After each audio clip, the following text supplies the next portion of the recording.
জাতীয় নাগরিক পার্টির মুখ্য সংগঠক সার্জিস আলম বলেছেন, দেশের বিভিন্ন স্থানে সাম্প্রতিক অগ্নিকাণ্ডগুলোকে তিনি বিচ্ছিন্ন ঘটনা হিসাবে দেখছেন না, বরং তিনি এসব ঘটনাকে স্বৈরাচারের দোসরদের দেশবিরোধী চক্রান্ত হিসাবে অভিহিত করেছেন। শনিবার সন্ধ্যায় নিজের ফেসবুক পেজে দেওয়া এক পোস্টে তিনি বলেন, স্বৈরাচারের দোসরদের খুঁজে বের করে উপযুক্ত শাস্তির আওতায় আনতে না পারা অন্তর্বর্তীকালীন সরকারের অন্যতম বড় ব্যর্থতা। এর ফল বাংলাদেশকে দীর্ঘমেয়াদে ভোগ করতে হবে। তিনি আরও লেখেন, তথাকথিত তদন্ত কমিটির নাটক বাদ দিয়ে এর পেছনের প্রকৃত কারণ খুঁজে বের করা হোক। উল্লেখ্য, শনিবার দুপুরে শাহজালাল আন্তর্জাতিক বিমানবন্দরের কার্গো সেকশনে ভয়াবহ অগ্নিকাণ্ড ঘটে।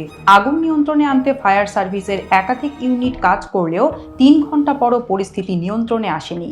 এর আগে চট্টগ্রাম ইপিজেডের একটি কারখানায়, টাঙ্গাইলের ঘাটাইলের একটি সুতার মিলে এবং মিরপুরের রূপনগরের কেমিক্যাল গোডাউনে ভয়াবহ অগ্নিকাণ্ডের ঘটনা ঘটে। মিরপুরের আগুনে প্রাণ হারায় ১৬ জন। সার্জিস আলমের মন্তব্য এসব ঘটনায় নতুন মাত্রা যোগ করেছে বলে বিশ্লেষকরা মনে করছেন।